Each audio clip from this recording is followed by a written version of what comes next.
Assalamualaikum warahmatullahi wabarakatuh. Kami dari kelompok 3. Di sini kami akan menjabarkan materi yang ada di bab 9 tentang akuntansi nirlaba.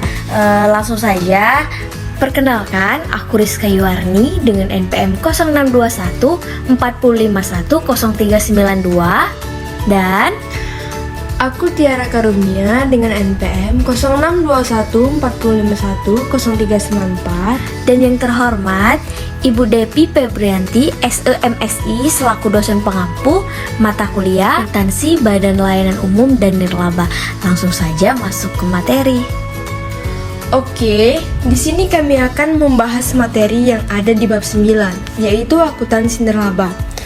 Langsung saja, akuntansi nirlaba atau organisasi non-profit yaitu suatu organisasi yang bersasaran pokok untuk mendukung suatu isu atau perihal di dalam menarik perhatian publik untuk suatu tujuan yang tidak komersial, tanpa ada perhatian terhadap hal-hal yang bersifat mencari laba atau moneter, menurut Kurniasari 2011.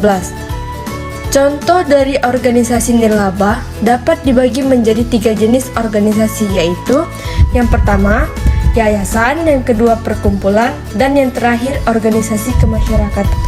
Slide selanjutnya, berdasarkan DA Isaac nomor 35 yang merupakan ruang lingkup bagi entitas berorientasi nirlaba ialah memenuhi karakteristik berikut.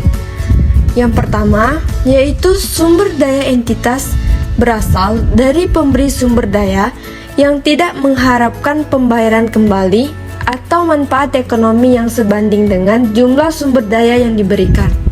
Dan yang kedua, menghasilkan barang atau jasa tanpa bertujuan menghasilkan laba, dan jika entitas menghasilkan laba, maka jumlahnya tidak pernah dibagikan kepada para pendiri atau pemilik entitas tersebut.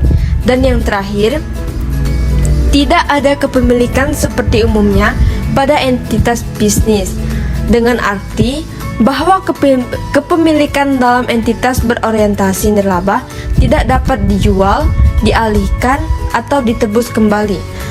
Oke, selanjutnya itu ada siklus akuntansi. Siklus akuntansi sendiri ada beberapa tahapan nih.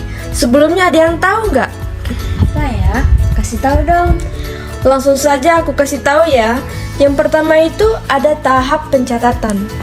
Tahap pencatatan itu sendiri terdiri dari kegiatan pengidentifikasian dan pengukuran dalam bentuk transaksi dan buku pencatatan. Kegiatan pencatatan bukti transaksi ke dalam buku jurnal dan memindah bukukan atau posting dari jurnal berdasarkan kelompok atau jenisnya ke dalam akun buku besar.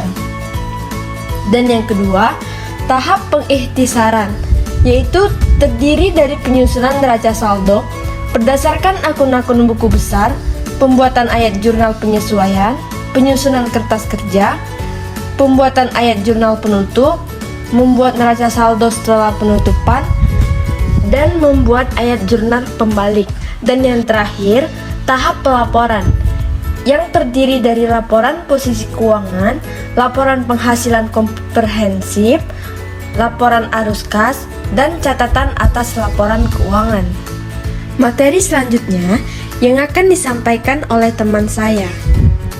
Baiklah, materi selanjutnya berdasarkan Isaac nomor 35, laporan keuangan yang dihasilkan dari siklus akuntansi entitas berorientasi nirlaba antara lain, yang pertama, laporan posisi keuangan, yang kedua, laporan penghasilan komprehensif, dan yang ketiga, laporan perubahan aset neto, dan yang keempat, laporan arus kas, dan yang terakhir, catatan atas laporan keuangan.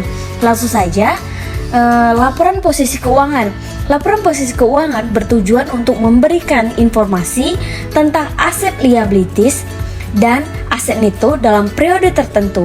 Laporan posisi keuangan mencakup secara keseluruhan dan menyajikan total aset, liabilitas, dan aset neto. Yang kedua, laporan penghasilan komprehensif menggambarkan kenaikan dan menurunkan manfaat ekonomi entitas nirlaba yang berasal dari penerimaan atau pendapatan dan pengeluaran atau beban laporan penghasilan komprehensif dibagi menjadi dua bagian.